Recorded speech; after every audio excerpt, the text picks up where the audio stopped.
வணக்கம். செல்வகுமாரின் மாலை வானிலை ஆய்வறிக்கை 2025 ஏப்ரல் 16 புதன்கிழமை மாலை நிலவர அறிக்கை. அதிகாரப்பூர்வ வானிலை அறிக்கைக்கு இந்திய வானிலை ஆராய்ச்சித்துறை அறிக்கையை பார்க்கவும். நாம நீண்ட காலமாக சொல்லிக் கொண்டு வந்தபடியே மழை பொழிவுகள் பொழிந்து கொண்டிருக்கிறது. எங்கே எப்பொழுது வேண்டுமானாலும் மழை பொழியலாம். பொழியும் இடத்தில் கனமழை பொழிவை கொடுக்கும். அருகருகே ஒதுக்கும் ஏற்ற இறக்கத்துடன் இருக்கும். ஒன்று. அடுத்தபடியாக பார்த்தீங்கன்னா, கோடையில் சராசரிக்கு கூடுதல் மழை இருக்கிறது என்று சொல்லியிருந்தோம். கோடையில் மழைக்காலமாக இருக்கும் சில நாட்கள் என்று சொல்லியிருந்தோம். மேலும் அனைத்துமே சரியாக போய் கொண்டிருக்கிறது. இன்றைக்கு எப்படி கடந்த 2 நாட்களுக்கு டெல்டாவில் கொட்டி தீர்த்ததோ, 2 நாள் கொட்டியது மன்னார்குடியில். அதுலேயும் ஆங்காங்கே பெய்யும் இடத்துல வலுத்த மழை. ஈரோடெல்லாம் தினசரி மழை, கரூர் மழை, கர்நாடக கேரள எல்லையோர மாவட்டங்கள் எல்லாமே மழை பொழிந்து கொண்டிருக்கிறது. சற்று முன் கூட திருப்பூர் மாவட்டம் தெற்கு பகுதி அமராவதி அணைக்கும் உடுமலைப்பேட்டைக்கும் இடைப்பட்ட மானுப்பட்டிக்கும் அருகிலே நல்ல மழை, சூறைக்காற்றுடன் மழை. திருச்சி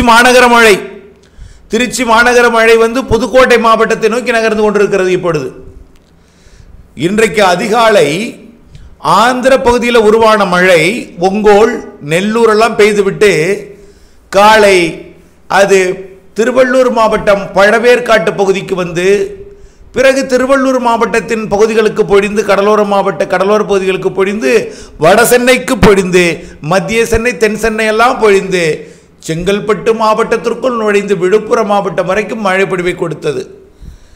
இதில் பார்த்தீங்கன்னா மழை பொழிவில் அதாவது வெரி ஹெவி ரெயின் வந்து ஒரு இடம் பதிவாயிருக்கு. 16 சென்டிமீட்டர் மழை. 16 சென்டிமீட்டர் இந்த கோடையில் பொழியுமா? சென்னையில் தாழ்வான பகுதிகளில் வெள்ளம், மழை காலம் போல் தெரிகிறது. ஹெவி ரெயின் 12 இடத்துல சென்னை மாநகராட்சியை பொறுத்த வரைக்கும். மிதமான மழை 28 இடத்துல, லேசான மழை 10 இடம், லைட் ரெயின் அதாவது குறைவான மழை நனைக்கும் மழை வந்து 2 இடம்.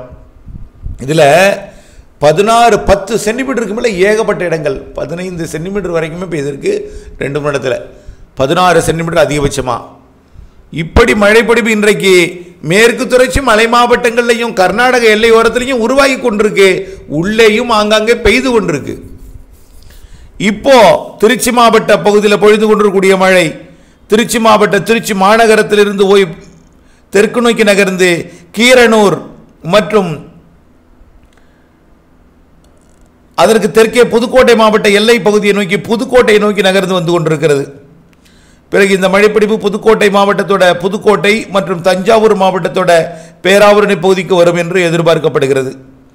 ஏற்கனவே ஒரு மழை கடலூர் மாவட்டத்திலேயும் அரியலூர் மாவட்டத்திலையும் பொழிந்தது. ஜெயங்கொண்டம், காட்டுமன்னார் கோவில், முட்டம், மீன் சுருட்டி இந்த பகுதியில் காட்டுமன்னார் கோவில்லாம் அந்த மழை ஓய்ந்தாலும் இன்னும் அந்த இடத்துல மழை பொழிந்து கொண்டிருக்கு ஜெயங்கொண்டம் பகுதியில்.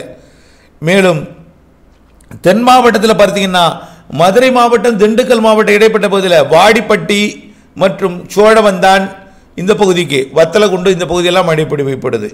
அருப்புக்கோட்டை அதே போல விருதுநகர் மாவட்டம் அருப்புக்கோட்டை பகுதியில் மழை பொழிவு தொடங்கி இருக்கு. இப்படி ஆங்காங்கே மழை பொழிவு தொடங்கி இருக்கிற நிலையில் கர்நாடக எல்லையோர பகுதிகளிலையும் மழை பொழிவு தொடங்கி இருக்கு. இது கர்நாடக எல்லையோர மாவட்டங்களுக்கும் நேற்று போல் இன்றைக்கு வரும், கேரள எல்லையோர மாவட்டங்களுக்கு நேற்று போல் இன்றைக்கு வரும். கிழக்கு மேற்கு காற்று குவிதல். ஏன் காலையில் சென்னைக்கு எப்படி மழை பொழிந்தது இப்படி 16 சென்டிமீட்டர் என்று பார்த்தால், இது நாம் அறிக்கையில் அறிவித்திருந்தோம்.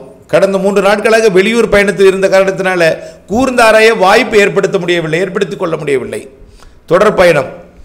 ஆகவே அது இன்றைக்கு கணித்தபடியே அமைந்து விட்டது.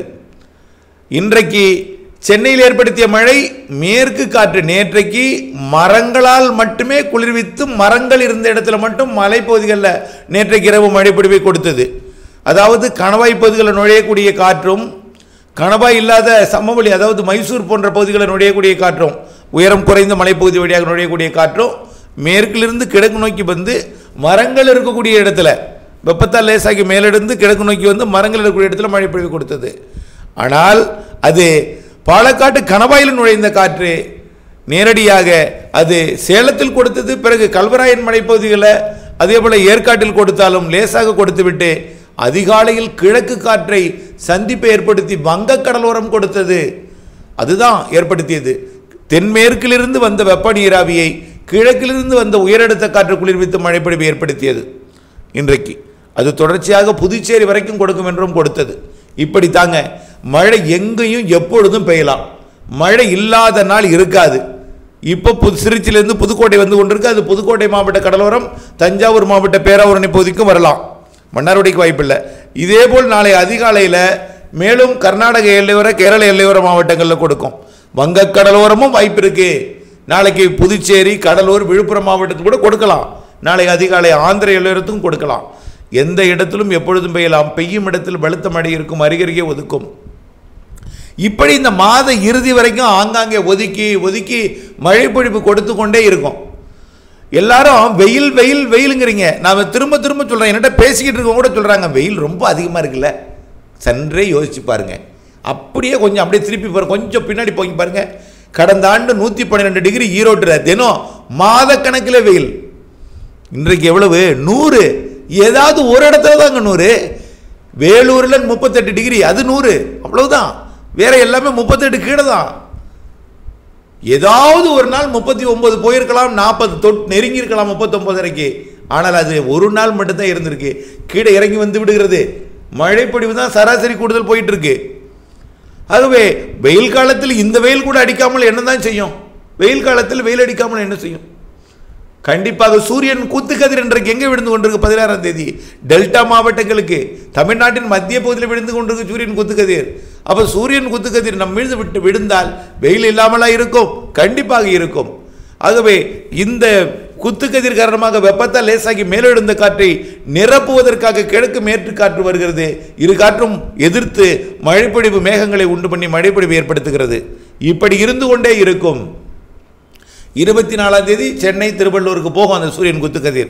25, 26 ஆந்திரபதி போகும். இப்படி ஜூன் மாதம் 21ஆம் தேதி கடகரேகைக்கு போகும். கொல்கத்தா, குஜராத் இடைப்பட்ட வட இந்திய நிலப்பகுதியில் இருக்கக்கூடிய கற்பனை கோடாம் கடகரேகைக்கு போகும் ஜூன் 21. அது வரைக்கும் வெயில் படிப்படியாக வட இந்தியாவிற்கு அதிகரிக்கும். அதே நேரத்தில் தமிழ்நாட்டில் வெயில் அதிகரித்தாலும் மாலை இரவு இடிமழை பொழிவு இருந்து கொண்டே இருக்கும். ஒதுக்கி ஒதுக்கி ஒதுக்கி உங்களுக்கு இல்லை என்றும் சொல்ல முடியாது, அதே நேரத்தில் இருக்கும் என்று உறுதியாக சொல்ல முடியாது.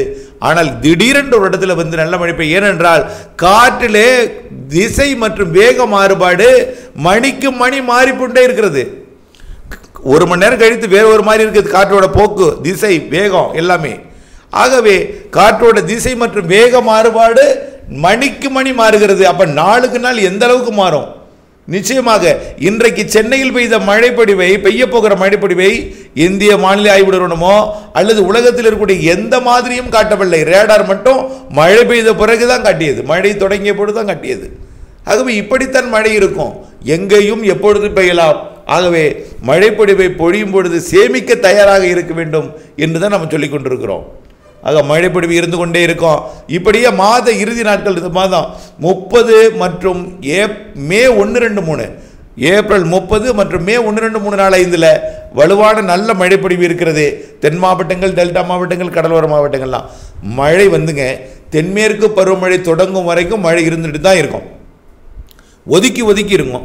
எப்போ எங்கே வேணாலும் பெய்யலாம். பெய்யும் போது கனமழை இருக்கும். ஒதுக்கினாலும் அடுத்தடுத்த நாட்கள் வாய்ப்பு இருக்குது.